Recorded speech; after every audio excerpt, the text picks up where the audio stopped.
o'clock. Can we call a meeting to order? That wasn't a question. We are calling the meeting to order. Roll call. Mayor Breeden. Here. Mr. Martin. Here. Mr. Heyman. Here. Mr. Maurer. Here. We have 4 present, 1 absent. We do have a quorum. Okay, we are going to have a motion to approve the agenda. Is there a motion? So moved. Is there a second? There was only one. There was only one item. I think and you probably corrected it already. On Economic Development Committee appointments, Rebecca, there was a change. In the actual agenda Yeah. title. Yes, Yeah. sir. I've got that. Okay, Need a second? Okay, I'll second with as long as that's changed. Okay. Please vote.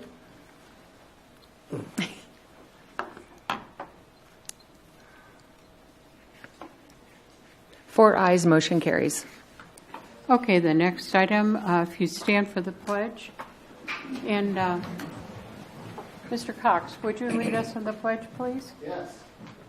I Pledge allegiance to the flag of the United States of America and to the republic for which it stands, one nation, under God, indivisible, with liberty and justice for all.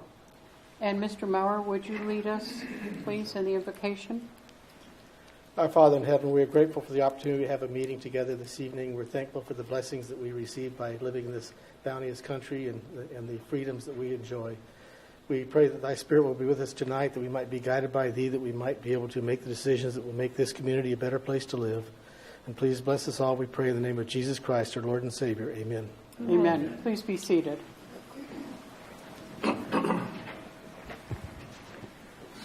Okay, we are going to come up with the newly appointed Planning Commission oath of office. Would the Planning Commissioners come forward, please? Enrica?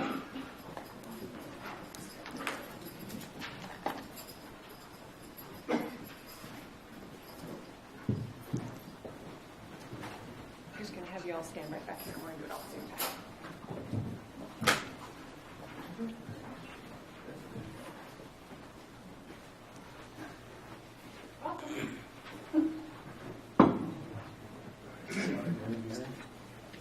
So if you'll raise your right hand and repeat after me. I state your name. I, Garrett Martin Cox, Do solemnly affirm do solemnly affirm that I will support and defend that I will support and defend the Constitution of the United States the Constitution of the United States and the Constitution of the State of California and the Constitution of the State of California against all enemies, foreign and domestic, against all enemies, foreign and domestic, that I will bear true faith and allegiance that I will bear true faith and allegiance to the Constitution of the United States to the Constitution of the United States and the Constitution of the State of California, and the Constitution of the State of California, that I take this obligation freely that I take this obligation freely without any mental reservation without any mental reservation or purpose of evasion, or purpose of evasion, and that I will well and faithfully and that I will well and faithfully discharge the duties discharge the duties upon which I'm about to enter. on which I am about to enter. Congratulations. You get some signatures from everybody. Solemnly, this is the military verified. Sign the top one for me. Warren, these are yours. Derek, I can have you sign right here for me. What's your last name? Maggie. Just on the bottom line down there for me. Not going to work. This one you want back? Yep, and I will give you guys a copy of these as soon as I swear you in. Thank you. Congratulations.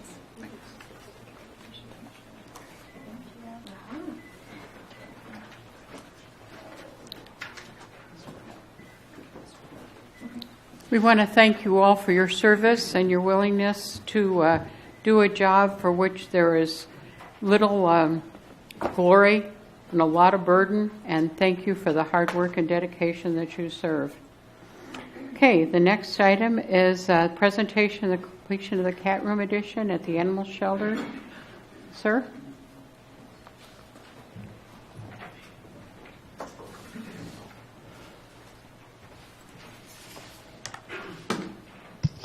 Good evening.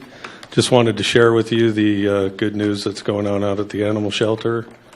The cat room has been completed.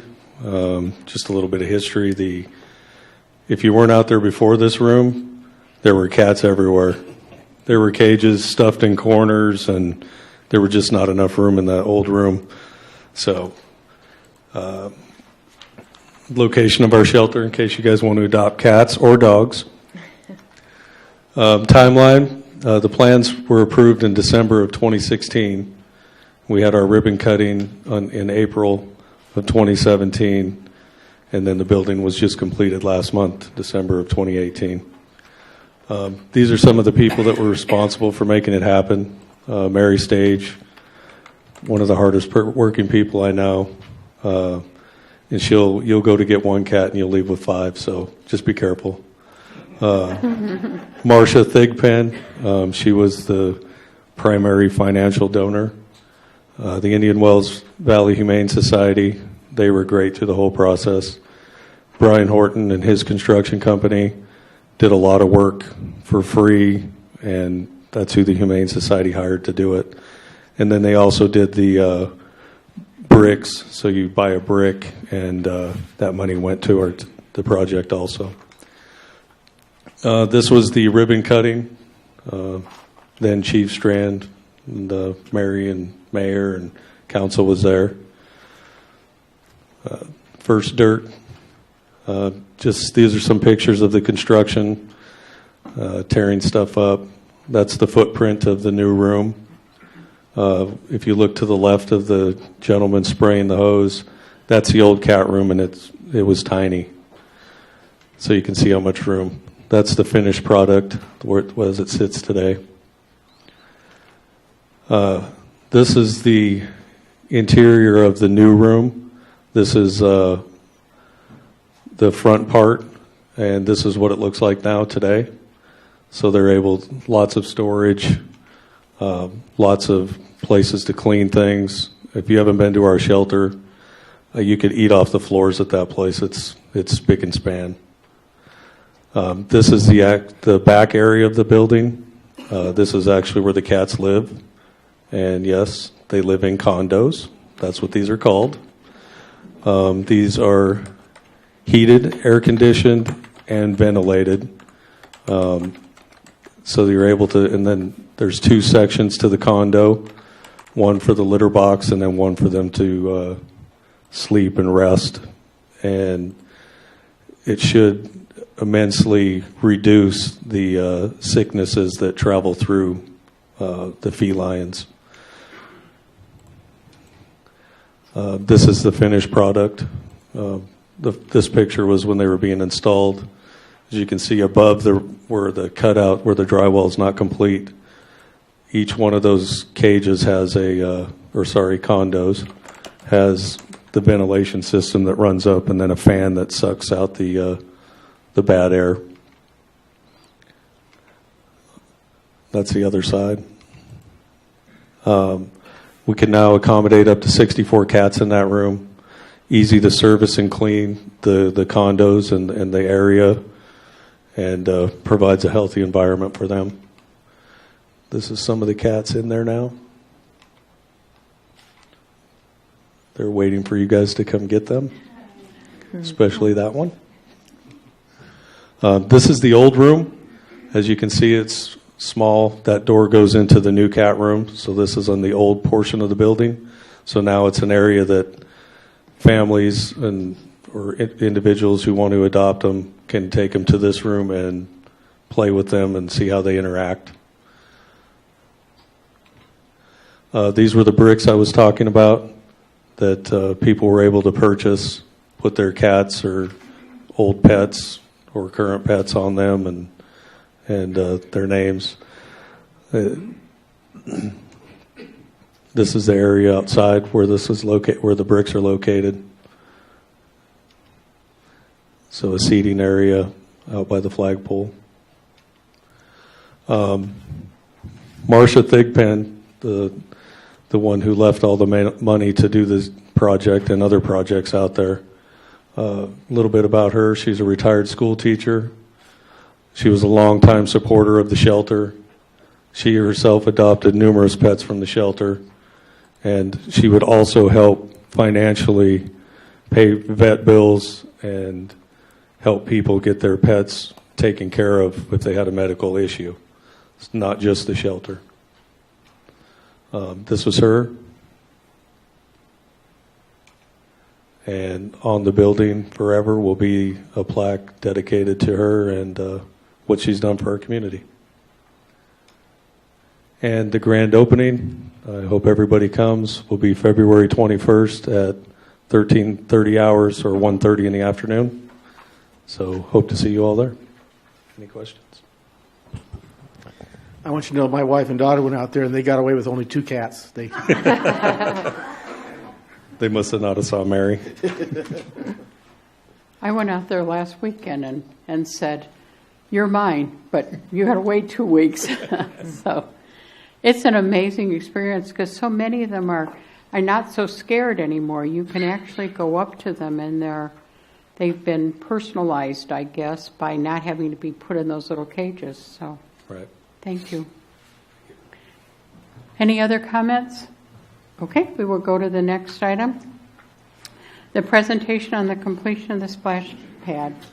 Mr. Patton?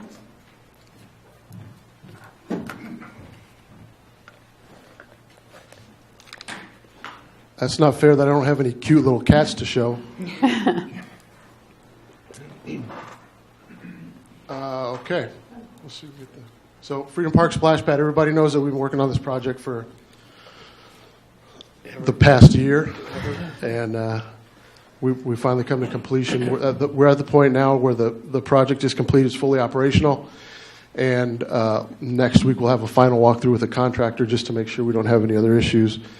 Today we finished we had to rip out a lot of the infrastructure of the irrigation system, excuse me, where the splash pad is located. So today we finished that, and when they come back, when the contractor comes back Monday or Tuesday, they will backfill all the dirt in. So there's still a little dirt, but besides that, it's complete.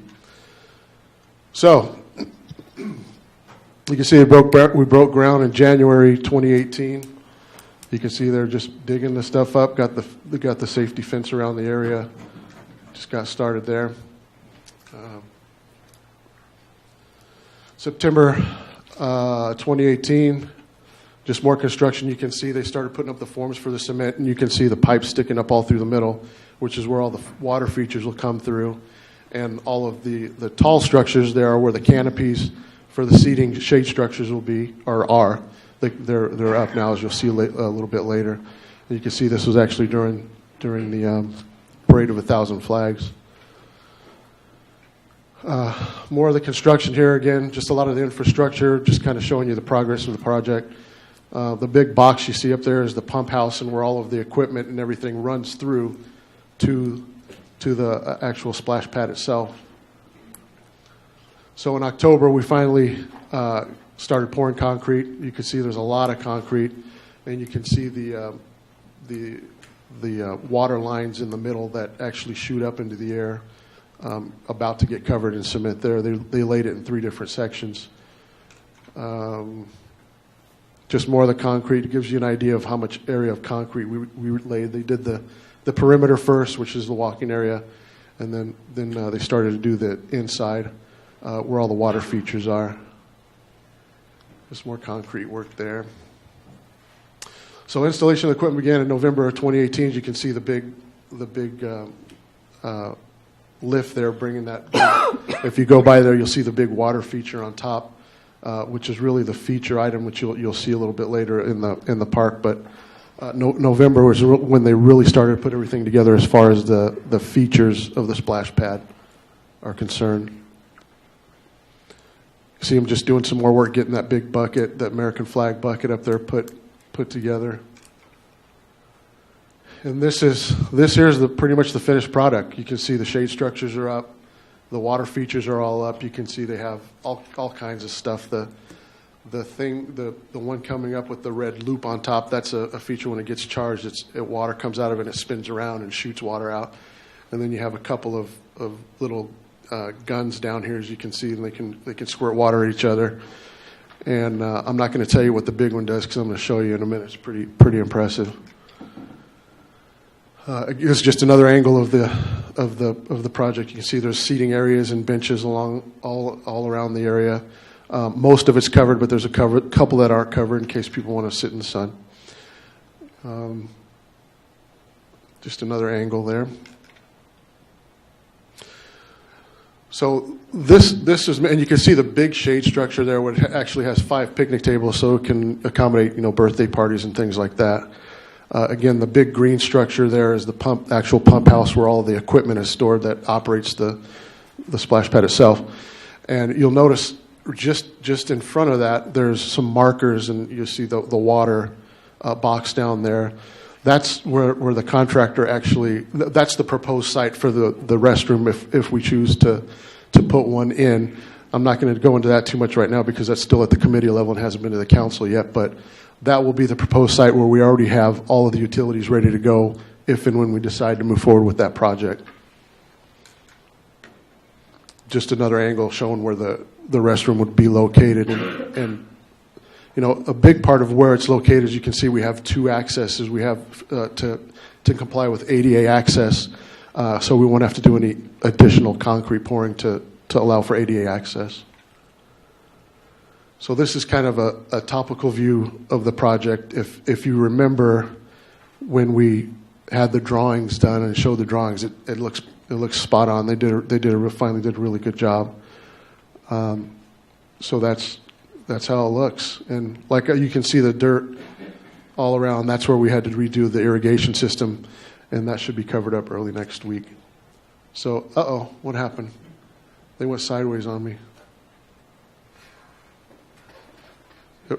It was straight before. So tilt your head. Can you flip that, Gary? I think he's trying to flip it now because that's not the end of it. Is it panorama?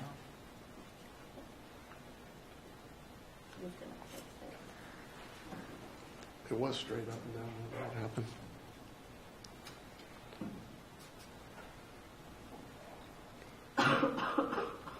So while Gary's trying to work on that, we don't have an opening date, and that's only because, or a ribbon cutting date, and that's only because we don't know what the weather's going to do. It's those of you that lived here long enough know that it's been the middle of March sometimes, and we've been snowed on in the middle of March sometimes, and it's been 100 degrees. So here we go.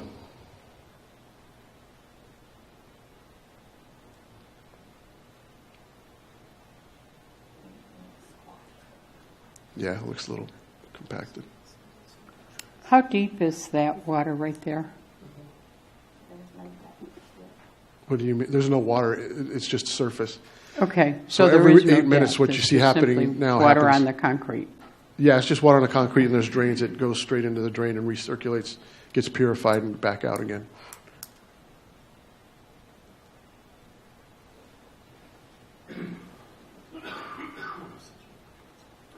I'm glad there's a little water break there. I was kind of wondering about standing under that thing if that.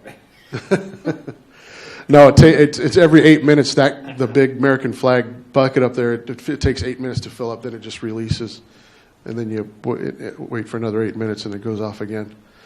So once we get closer to knowing what the weather is going to be like, we'll set an opening date and some sort of grand opening. Okay, is there any other council comment? Can you clarify the restroom hookups? Can you tell about how that part was funded? One more time, Lindsay. The Stevens, restroom hookups that you pointed out, how is that funded? Oh, sure.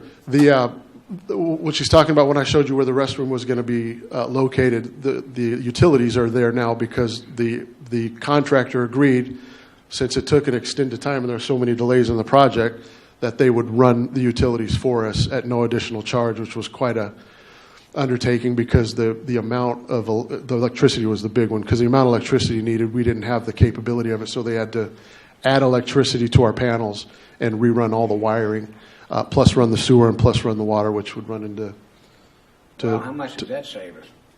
I'm probably guessing, me and Mr. Strand figured probably somewhere between $50,000 and $70,000. Wow, they agreed to do that? Yeah, it was. You ask them, can they do lots of things for us? Well, they actually made me promise if they did that we wouldn't ask for anything else.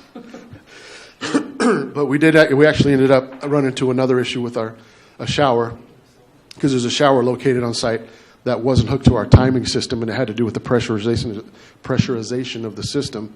And they actually agreed to do that on top of that too, and set it up with its own separate timing system, so that the shower wouldn't be live 24 hours a day, where people would be out there all hours of the night taking showers and getting soap in our system, which would be very bad. So, yeah, they did some extra things for us.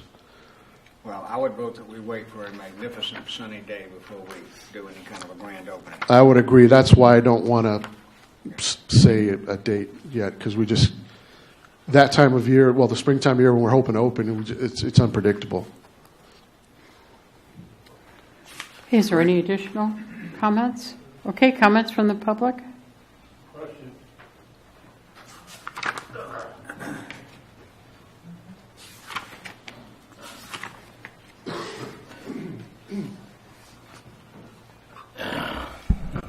Dave, good evening, Dave Matthews. The original plan for restrooms was to come into the Kerr McGee Center and use those, correct?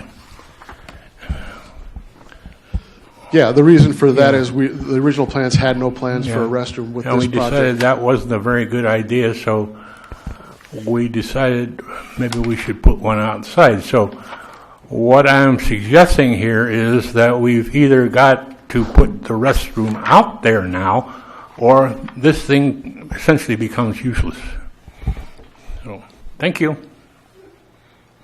Okay, thank you, sir. No others? Just one comment. It wouldn't be useless, because even if we ordered the restroom today, it wouldn't be available when we open the splash pad. So until we figure that part out and it gets to committee up to the council for a decision, we'll be using a porta potties so that people have a place to go. But they don't have to use, the porta potties weren't required for the use. The No, bathrooms were in the right distance. Correct. The requirement is that you have a bathroom, and so just the same requirements as a pool. You have to have bathrooms within so many feet of the structure, which technically the Kerr McGee Center covers. But the idea is to try to keep wet bodies out of the Kerr McGee Center. Okay. No other comments? All right, thank you, sir. Yes, ma'am. Okay, the next item, Lloyd is going to address public comment. Thank you, Madam Mayor. Public comment period. Persons wishing to address the council on matters that are within the council's jurisdiction and are not elsewhere on the agenda may do so at this time. Under the Brown Act, the City Council may not act on an item that is not on the agenda. Speakers are limited to 5 minutes. Public comment section of the agenda in total is limited to 1 hour. We ask speakers to state their name. And thank you. We also ask that the next speaker get up to speak, so that to be respectful of all our time rather than waiting for speakers to approach the podium, and to only address in public comment when Mayor Breeden invites public comment, as she just did with the penny pool. With the splash pad. Thank you. Okay, thank you. So the time now for public comment. Please come forward. Good evening. My name is Stan Rotora. I'd just like to make a short announcement, and that is that the Eastern Kern County Resource Conservation District will be presenting a Zeroscape workshop on January 26th, just a week or so from now, week and a half from now. The presentation will be given by a fellow by the name of Norm Schilling, who is well known in the Zeroscape world. It's going to be at 11 o'clock. There's going to be 2 presentations, one in the morning, one in the afternoon. So if you don't have anything to do on January 26th, This would be an excellent thing to go to get an idea of what's going on in the new ideas in xeriscaping. Thank you. Thank you, sir. And it is free. January the 26th? Yes, sir. Yes. Okay, thank you.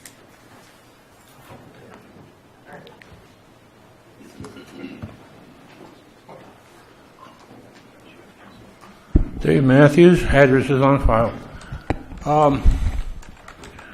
In order to, because I'm speaking slower than usual these days, I have one other comment that I'm not going to make, so I want to go right into what I experienced earlier this week.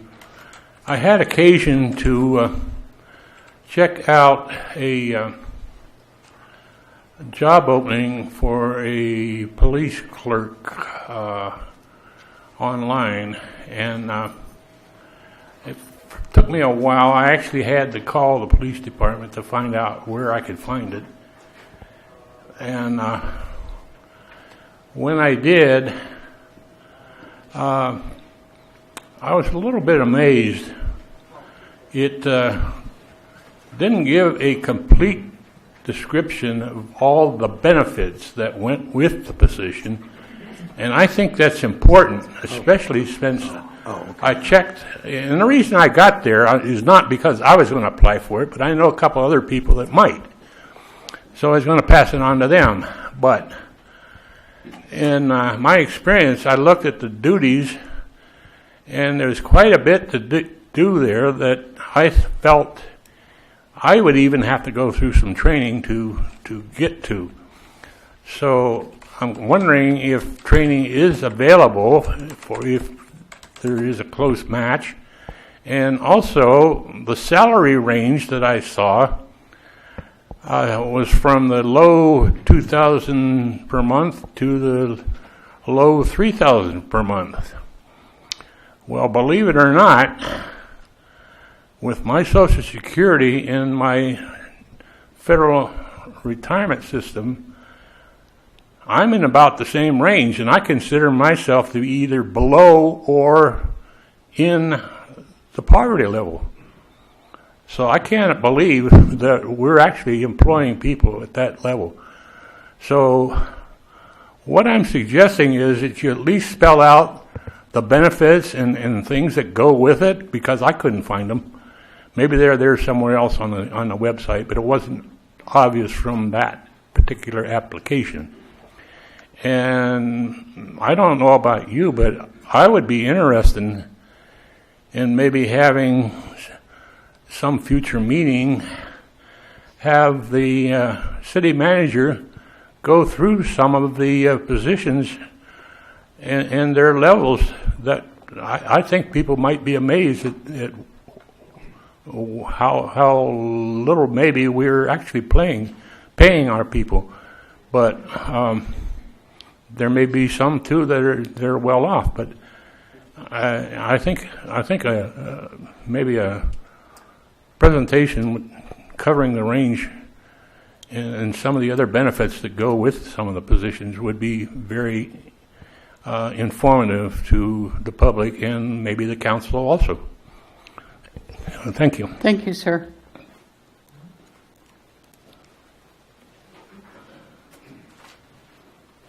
Good afternoon. Eddie Edwards, 321 Dawn Court.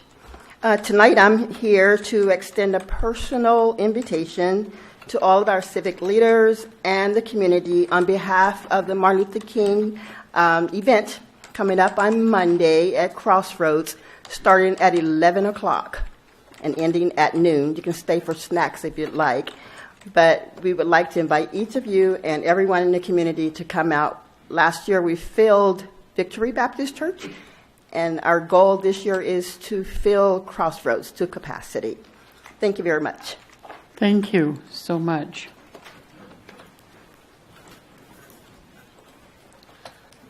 Good evening, ladies and gentlemen.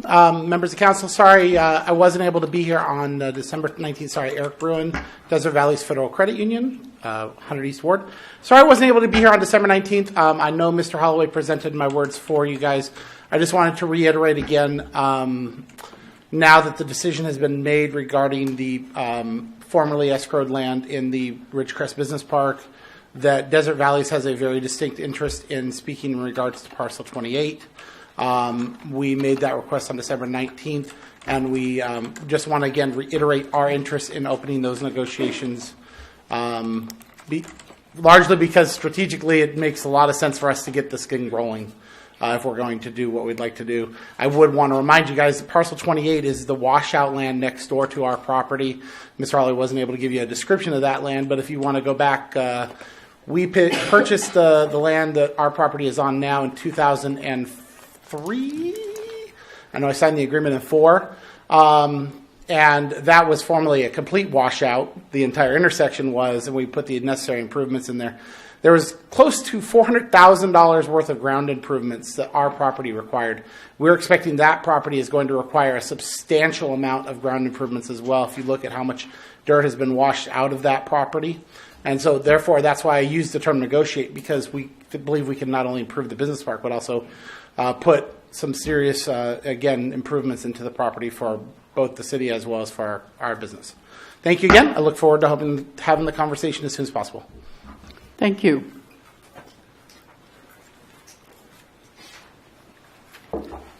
Madam Mayor, members of the City Council, my name is Stephen Morgan, representing the Ridgecrest Lions Club. My address is 729 North Inyo Street. I gave you each a little synopsis on where we're at, and for the members of the public, if you'd like one, there are about 10 copies on the front counter. We'll start with the money itself. We have crossed the $60,000 mark in donations, most from the community itself. Some from members of the Pinney family who do not live in the community, but most of these donations are from community members themselves. So we are now looking at a fundraiser on the backside. On February 23rd, we are now announcing that we are going to have a dinner auction fundraiser at the Kerr-McGee Center, where we hope to raise $15,000, bringing us to $75,000.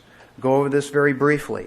20 tables, 8 seats per table, so seating for 160 people. The reason being, we're keeping it fairly small, or we believe we're keeping it fairly small because we've never done this before as an organization, and we don't want to screw it up.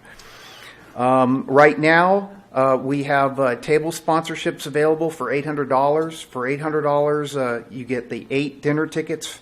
You get the table and sponsorship for that table, and you get advertising. A majority of the table sponsorship money will be going to pay all the other residual costs that we're going to incur. That way, everything from the auction actually is put into the penny pool account. We also are selling individual tickets for $55 each. You might ask, where can I get a ticket? Right now you can't, because they aren't printed. If anyone's interested in a table or a ticket, call me, 760-977-2600. Hopefully I'll have the tickets available in about a week. So that we're going to have a live auction, a silent auction. We're going to have a wine pool. This is something that's a little different in the community. I don't think it's ever been done. We're going to have 90 bottles of wine, and they're all going to be in unmarked bags. And you're going to pull, I think, a cork out of a receptacle, and whatever cork you pull out, that's the bottle of wine you get. Each pull is $20, and the bottles of wine are going to range from somewhere around $100 down to $2 shot. Okay? So we think this will be a unique avenue for individuals, and you never know, you might just end up with a really, really nice bottle of wine. Have a cash bar, or we're going to have a dessert auction. Not everybody's going to get dessert at this dinner fundraiser. If you would like dessert, we're going to have some local, we've already gotten a lot of local persons who do baking, donating desserts, and you'll be bidding on them as a table. So we hope that will be a unique avenue as well. We already have 24 seats gone, 3 tables. We have an anonymous donor. We have Ridgecrest Regional Hospital, I just found out, and Gary Charlon, State Farm Insurance. So we have 3 tables already reserved, which we are greatly appreciative of. Live auction items currently, we have a Thomas Kincaid print. We have an Invicta Divers watch, a women's Roberto Bianchi women's watch. We have Skip Gorman, who's in the audience tonight. He's going to be doing metallurgy. I believe it's pheasants, you said, sir? Family of quail. And we also have Benjamin Brockwell and Chet Steele, local artists, who are going to be giving us some live auction items. So we hope that the community will participate in this. Does anyone have a question of me? Thank you very much. Thank you. No, it sounds like a great event, and thank you very much for heading this up. The Lions Club are just trying to support the community. Thank you. Suzette? Good evening. I'm Suzette Caulfield. I have recently started a new position with Kern County as an economic development specialist for the Ridgecrest Indian Wells Valley area. I started on the 7th of January. I have an office up in the City Hall upstairs, and if anybody's interested, it's my cell phone number to get a hold of me, 760-382-7724, and I can pass on my email address to you also. My job is to work with our community to meet some strategic plan goals that were developed during the 2016-2017 time period. The first one was an economic diversification plan. This is online. You can find it if you put that in. It's for East Kern County. The other one is an economic development strategic plan for the city of Ridgecrest, which is also online. I did forward both of these to the city council. And I'm going to share with you one page from the diversification plan. This strategic plan will guide the economic development efforts of East Kern County, California, over the next 5 years and beyond. The East Kern region includes 3 cities, California City, Ridgecrest, and Tehachapi, and 3 unincorporated communities, Boron, Mojave, and Rosemont. This document provides a roadmap for East Kern Economic Development Program, but the ultimate success of the recommendations will depend on the level of commitment from the region's business and community leaders in executing the strategies laid out in this plan. The initiatives outlined below begin with the acknowledgement that East Kern's existing employers form the foundation of the region's economy, supporting the growth and ongoing success of the Naval Air Weapons Center, NAS China Lake, and Edwards Air Force Base, and the NASA Armstrong Flight Research Center at Mojave Air and Spaceport, and Rio Tinto and other existing employers is a must-do baseline activity for the region's leadership. Yet this is not enough. This plan stretches regional leaders and lays the groundwork for a set of ambitious new strategies to expand and diversify the region's economy. This plan is structured around a single vision and 5 goals. The vision is East Kern will emerge as a leading center for business development, innovation, and high-wage job growth by leveraging its globally recognized military and aerospace assets, as well as the region's existing businesses, entertainment, and recreational assets, and it diversifies its diverse communities. The goals include business development, grow the East Kern economy through the retention and expansion of existing employers, and recruitment of new businesses and high-wage jobs. Talent development and recruitment. Develop a strong pipeline of local talent and recruit skilled workers from outside the region to support current and future employers. Innovation and entrepreneurship. Cultivate a robust environment for innovation to fuel R&D, technology, commercialization, and entrepreneurship. Goal 4, tourism and visitor attractions. Enhance and connect East Kern's tourism assets to generate more spending in the regional economy and to raise the profile of the area for talent attraction. And then the 5th goal is regional collaboration. Formalize the East Kern Economic Alliance as the primary vehicle to promote economic development in East Kern and to support economic opportunities related to Nas China Lake and Edwards Air Force Base. I am very excited to be in this new position. There are actually 3 of us who are working the East Kern area, and I'm fortunate enough to have been chosen to work with our community and with you to help grow Ridgecrest and grow our area. And I hope you'll take some time to read the programs and get in touch with me with any ideas or concerns. Thank you. Thank you.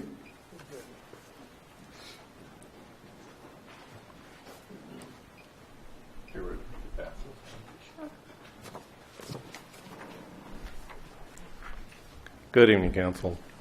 Mike Neal. What you're getting here I will address in just a moment. First thing I'd like to talk about is the fees that are being charged some of our citizens. I was reminded of this last year sometime when the one couple over in my side of town was brought to task, I believe, by the code enforcement officer because a carport was put up there and there was confusion as to whether that was okay or not, and they thought it was, and so they had to come to Planning Commission to appeal the decision. They were basically being told, you need to take that down. They had a lot of money into it, obviously. Turns out, and I don't know the exact number, I believe Ms. Charline could probably inform me if she wishes, that's at least $600 some dollars. I think that was an old figure. I think it's over $1,000 right now, just to get the privilege to come and answer the charges brought against you and appeal to the Planning Commission. And then I believe if you don't like what you hear there, you can appeal to the City Council. And I think the same process repeats. You get to pay more money again. Now, keep in mind, we're not talking about situations where people are built buildings and got a lot of money going and want to get the building built right, so forth, and they might expect, certain things to occur that they find out, well, the city says we have to do this, we don't want to, we want to appeal that. So these are people who have structures up, and by the way, they're currently actively making a list of people who have carports, simple little carports, and all over town who've been up for years and years and years, and they plan on going after them. Now, they're probably not going to appeal when they find out they had to pay $1,000 to come up here and make an appeal, which they should not have to. If citizens are brought to task, particularly by our full-time code enforcement officer who needs to some degree, justify his existence by finding things wrong around the city and telling people they need to fix it, they shouldn't have to pay money to come up here and say, I don't agree with that, and I want to, talk to the body that addresses it. So I'm asking the council to take this up and consider eliminating that fee altogether. If not if that's not something you see fit to do, reduce it to something pretty nominal, because I really don't think that's right. The next subject has to do with what I've handed out to you.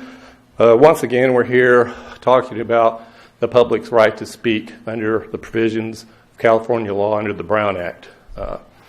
At the last meeting in December, I believe partially prompted by my refusal not to speak, because I have the right under the law to do so at the December 5th meeting, we were instructed carefully, and we're again tonight, don't come up to the podium unless the mayor calls you. Well, that's all right and proper, except under certain circumstances. Let's talk about what you got in front of you, and this is statements from the California Attorney General and also California Code directly out of the California Code. You don't have to read all this. I've highlighted appropriate parts. In the first paragraph, down at the bottom of it, it says, and this is the Attorney General's comments about public's right to speak. It says, before or during consideration of each agenda item, the public must be given an opportunity to comment on the item. Now, there have been times when we told, oh, it's just a presentation. You don't get to speak about that. Well, that's not what the Attorney General, how he interprets Government Code 54954.3. Let's see, I'm running quickly out of time here. So I hope that you will pay attention. In the very last part, let me just highlight that. It says, and this on the second page, members of the public have broad constitutional rights to comment on any subject relating to the business of the governmental body. That's how the California Attorney General interprets the Brown Act, which means, to me, if it's on the agenda, we get to speak about it. Now, you may think, well, we're not making a legislative decision. We're not so we're not doing something. We're just listening to stuff. Well, at the particular meeting that your city attorney tried to act like a sergeant at arms and tell me, oh, you can't come up here and speak, which is, and by the way, he was out of line. That's the mayor's job.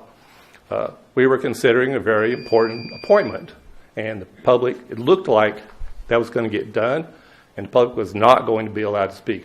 That's why I came up here, because under California law, I have the right to speak, and I don't have to be given the opportunity when I have the right. Thank you. All right, there's no other public comment? Can I say something? I just, when we have these types of things, I don't want to put you on the spot, because I know that he has to address that to all of us. I don't know what the rules are, but to me, I just think it would be inappropriate for you to, unless you don't think or it's not appropriate, but I would think it would be appropriate for you to address what he just said, if I may ask that. Sure. Okay, is that okay? All right. Thank you very much, Mr. Neal. Okay. The next item is council announcements. Is there anybody who has an announcement they'd like to make? I have one. The RPD is going to be doing a fundraiser. They're going to be playing basketball against the Murray Middle School team on February 12th at 6:30. So, it's open to the community. Come out, and it's pretty funny to watch those guys run around. And they cheated last year. Yeah, they typically lose against the young children. Yeah, exactly. but it's a good night of entertainment for $5. So it's for a good cause. So. Wallace? Mike? Scott? None. Okay, consent calendar. All items on the consent calendar are considered to be routine by city staff and will be approved in one motion if no member of the council or the public wishes to comment or ask questions. If comment or discussion is desired by anyone, that item may be removed from the consent calendar and will be considered separately with public before action is taken. Do any members of the council wish to have any of these items pulled after I read them? Number 4, proposed action to approve draft minutes of the City of Ridgecrest City Council Successor Redevelopment Agency Financing Authority Housing Authority regular meeting dated December 5th, 2018. Number 5, proposed action to approve draft minutes of the City of Ridgecrest City Council Successor Redevelopment Agency Financing Authority Housing Authority regular meeting dated December 19th, 2018. And number 6, proposed action to approve a resolution of the City Council setting a public hearing for unmet transportation needs and authorizing the city clerk to advertise that item. Is there anyone who wishes to have any of those items pulled? Seeing none, is there anybody in the public who'd like to have any of these items pulled? Okay, a motion to approve. I move approval of the consent calendar. Second. Please vote.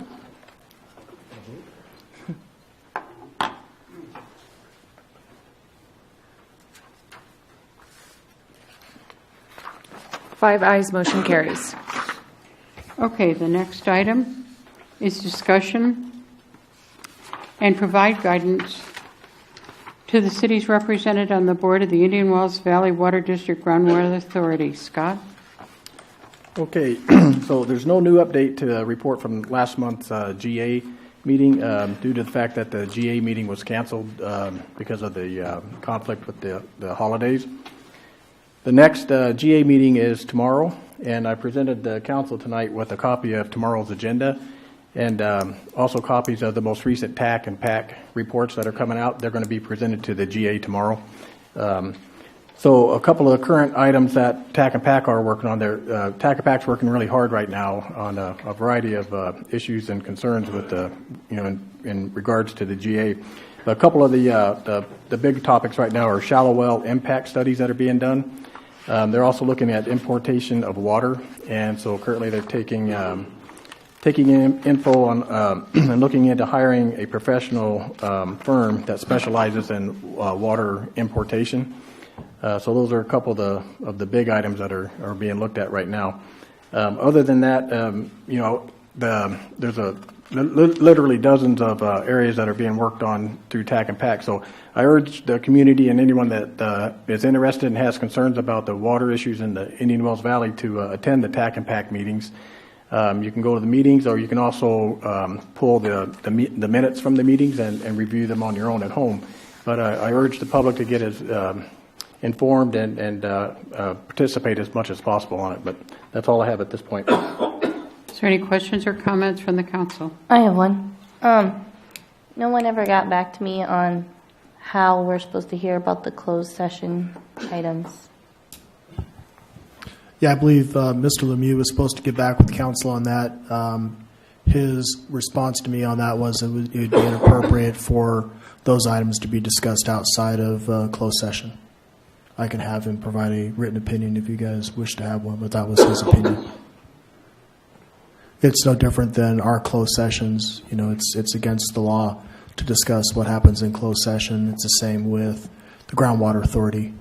Each entity has its representative, and you just have to trust that representative is representing our community as they should.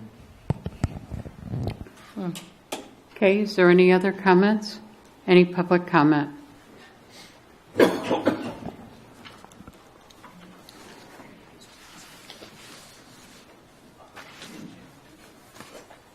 Yes, Mike Neal again. One thing that I don't think has ever been questioned, that I think needs to seriously be questioned about our basin. The state made this declaration early on that our basin was critically overdrafted.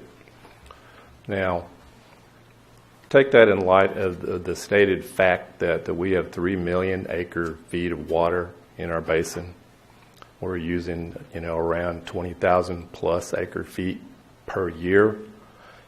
It's a little hard to see anything critical about that situation. Obviously, for a very, very long time, we could do absolutely nothing, and we still have a whole bunch of water available to everybody in this valley.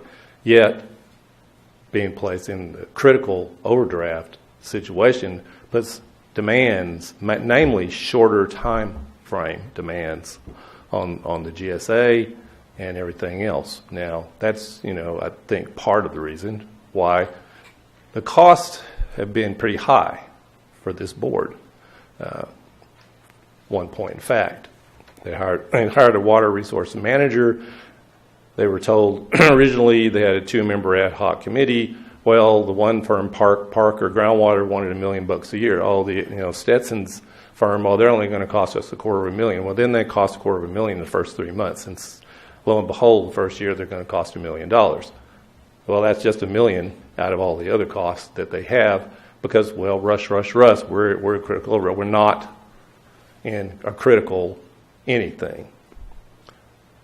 I think that should be questioned. I think the state should be made to answer and tell us more about how is that we had to be pushed into short time frames when we have tons and tons and tons of water underneath us. There again, nobody ever seems to want to do anything but just say, yes, sir, we'll do what you say to the state. That's not the way it should be. The people on this board represent the water users in this valley, and it's their job to not allow us to be pushed into situations that are improper by the state or anybody else. At least raise the question, make the objection, and lay out a simple little plan. Look, we got a long time. Here's what we could do given a much longer time frame to deal with the situation. I mean, golly gee, the climate could change in 100 years from now when we would still have tons of water still in our basin and everything. I mean, we could have earthquakes that open up, regions for water to flow into. We have local residents talking about how the LA DWP aqueduct is the thing that's exacerbated the problem, and all kinds of things could happen in that time frame. And in 100 years from now, we wouldn't really be in a bad situation whatsoever. So, stand up for the people. Stand up for the people in this valley, and don't just lay down and say, "Well, tell us what to do." State Water Resource Board, and we'll just jump to no matter what it's going to cost, because probably tomorrow what you're going to hear, or soon thereafter, is that importing water just to keep a big, huge pool of water level with inflow equaling outflow is going to cost a whole lot of money. And the cheapest water you can buy is going to make people's water cost them 3 to 4 times more than it does right now. Now, envision some of these people in town without much money finding out their water bill is going to triple or quadruple. They're going to be in a world of hurt, and then you're going to see all kinds of dead grass and trees all over town because people can't afford that. But that's the road we're headed for unless we put more common sense into the equation and stauncher representation and defense of our people into the equation. Thank you. Scott, did you want to address that? No, I have no comment at this point. Thanks. Okay. So there is no other public comment? Okay, you've received your direction. Okay. The next item is Mayor Breeden, with concurrence of the council, will appoint members to the remaining council committees, boards, and commissions. I understand, Rika, we've received some tonight. We have. I can just go one by one if you don't mind. Please. And we'll go. Okay, we'll start with Measure V. And I understand Mr. Martin nominated Jeff Morgan. And I understand Mr. Maurer nominated Nella Von Jeglum. Is that correct? Okay. I still need to get a application from Ms. Jeglum, but I do have Mr. Morgan's. Okay. She is a reappointment, so we have one on file, but we need to get a new one. Correct. I'll give her a call. Okay. And then for Personnel Commission, I received a application from Reg Johnson from Dr. Heyman. That's correct. Okay. And for Handicap Appeals Board, again, for Dr. Heyman, I received one for Bill Seif. Correct. Okay. And Mr. Maurer, did you have an appointment to the Handicap Appeals Board? Okay. And then for Construction Appeals, again, Mr. Heyman, I got a application from a Thomas Mossberg. Is that correct? Correct. Okay. And then Mr. Maurer, none at this time. And then Ms. Breeden said before the meeting started that she was willing to take the council volunteer for Quad State. Yes. So that fills all the committees except for the two that didn't, the two small ones. So we're good as long as everybody agrees with those. And I have applications from all of them except for Ms. Jeglum. All right. Is there any comments from the council? Okay. Any comments from the public? Okay. Motion? So moved. Second. Please vote. 5 ayes, motion carries. Okay, committee reports. City Org? Did not meet. Finance? We're actually, the meeting has been postponed to the fourth Monday of the month. Infrastructure? Meet a week from tomorrow. Parks and Rec? We met and talked about the restrooms for the splash Freedom Park, and then also for Pearson Park, looking at restrooms there, and we're getting more information on the costs of those. I'd like, excuse me, to make a comment about that. Pearson Park was built when I was on the council back in the 80s. The neighborhood, which, by the way, they all knew there was going to be a park before they ever bought their homes, but the neighborhood was up in arms about having a set of restrooms there. I requested, and I was told it happened, that utilities were run to where the restroom would be, but now I've been told it never happened, so I guess I was lied to when I was on the city council before. They were supposed to run sewer line and water line there, but apparently that didn't happen. Unless it's like a buried treasure, and we have to go search for it. There's no plans that we have. I've got an excavator. I can go dig across the park, see if I hit Can we get that company, that same company involved in that gives us that for free? No. Yeah, good luck. Please don't do that, Mr. Ronald. Okay, is there any comments from anybody? All right, then we'll go to the Youth Advisory Council. We met, and that was the first meeting that I had attended, and so we had 7 or 8, I guess, young leaders in attendance, and we discussed there are 3 projects for the year: the Winter Wonderland and meet and greet, and one other party, and there was discussion. So it was productive, and it was good. It was good. It was good to meet them and be a part of that. So what was that committee? Is you and? Because it says Lindsay. It says and Lindsay Scott. and Scott. Yeah, I think that's a misprint. So Okay. Parks and Rec and Youth Advisory is Stevens and Martin? No. So Parks and Rec is Stevens and Heyman, and then Youth Advisory was Stevens and Martin. Thank you. I'm sorry. You called for youth advisory, right? Yes, you Yeah. did. Yeah. Okay. But it showed on the agenda that you weren't on it. Okay. All right, the Action Committee. It only meets biannually. Okay. RACVB. Okay, a quick rundown. December 16th, Doug Elizabeth Carey attended the 24th Annual California On Location Award, the COLA show held at the Beverly Hilton. It awards recognition on location professionals in various categories.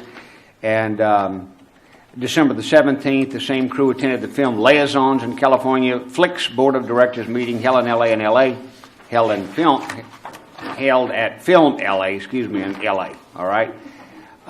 Say that fast, in which several filming topics were discussed.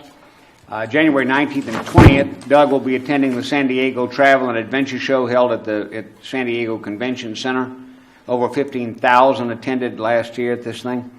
Doug informed the directors that RACVB received a grant response and was granted $5,000 of the original $10,000 applied for from the Kern County Board of Trade to help out with the new filming website.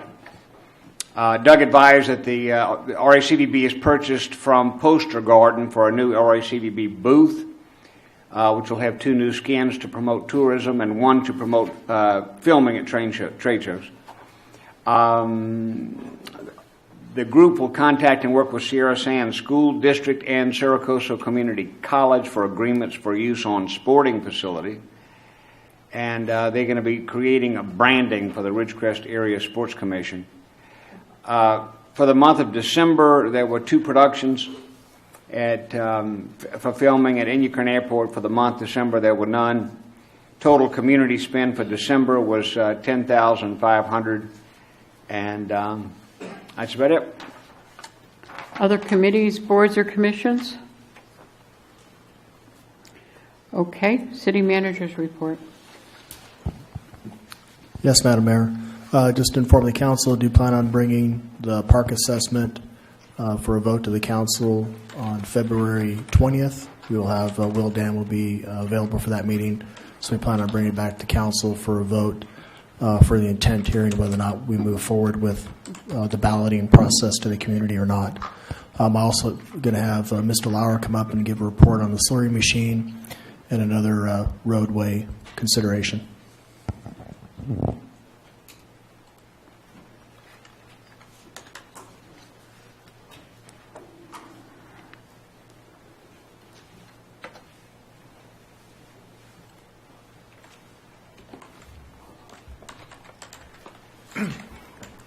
Good evening, Madam Mayor, members of council. Bard Lauer, I'm the Public Works Director for the city. On the slurry machine, following your suggestion, we went ahead and created a PO for the Rainer equipment. We should have an invoice tomorrow, which will allow us to process the PO. I talked to them today. Looks like Peterbilt will have the truck in earlier than anticipated, but still probably beyond. The truck won't be finished till beyond when we plan to work this spring. So we'll still use the loaner unless something different happens. Comments? Questions? Anyone from the public? All right, now thank you, I've got sir. one more item. Oh, thank you. We had several CMAQ projects that we had applied for. None of them originally got approved. We put on the contingency list. First Dolphin was approved, then Springer and Tamarisk were approved. So we went out and reevaluated just before we got ourselves into a contract or anything this time.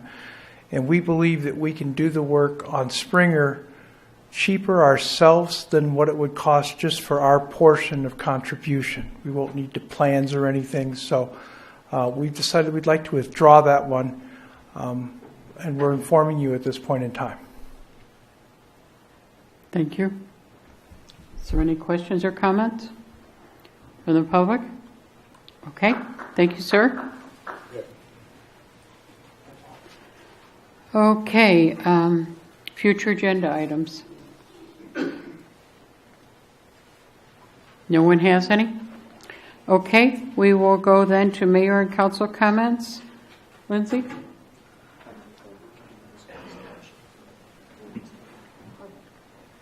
Did you have any comments?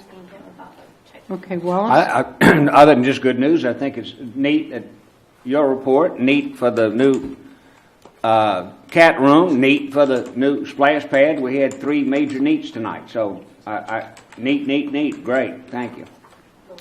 Okay, Mike? Just a couple things. I don't know if everybody's noticed that I think it's the 27th of January. Stamps go up from 50 cents to 55. So if you do a lot of stamps, you might want to go out and buy them before the 27th for the forever stamps at 50. Otherwise, they're going up 10%. Second item, and I haven't read this myself, but I was told by an employee that the new state law on cell phone use when you're driving a car is mandatory $700 fine and 3-year suspension of your driver's license. So that's first offense. Whoa, wait a minute. Say go again? What? I was told a first offense on cell phones. Now, I haven't seen this myself. I just Well, I heard somebody else screaming about this. I mean, but I didn't hear the details. You've got to be kidding. It's a 3-year suspension of your driver's license. Is that wrong? I don't think that that's correct. No, as far as the fine goes, with the court costs and everything, it could be that. But the suspension, that's not true. What about the holding it in your hand, even if you've got on speaker? Hands free, ma'am. Okay. It's supposed to be hands free. Got it. 700, but so are you? It could be. Well, by the time the court has I'll verify that because I was just told that by an employee this morning. So can you believe the new laws? The state's actually gotten very liberal with fines and citations. They have dismissed a significant number of traffic citations because they were due to the amount, because it was leading to the poor losing their driver's license. So they have actually loosened up on that quite a bit. That has also affected our training account through Post. Yeah, I don't. Maybe the fine, but no, not the suspension. Well, the governor's getting ready to tax our drinking water, too. That's right. Okay, so there will be no end in sight. Let me assure everyone of that. There'll be no end in sight. As he said, very liberal. Yeah. Scott? No comment, thanks. Okay, we will then go to public comment on closed session. The closed session item is conference with legal counsel, anticipated litigation pursuant to Government Code Section 54956.9 subparts A, D2, and E3, one case. And is there any comment on that? Okay, then we will adjourn to closed session. Thank you all.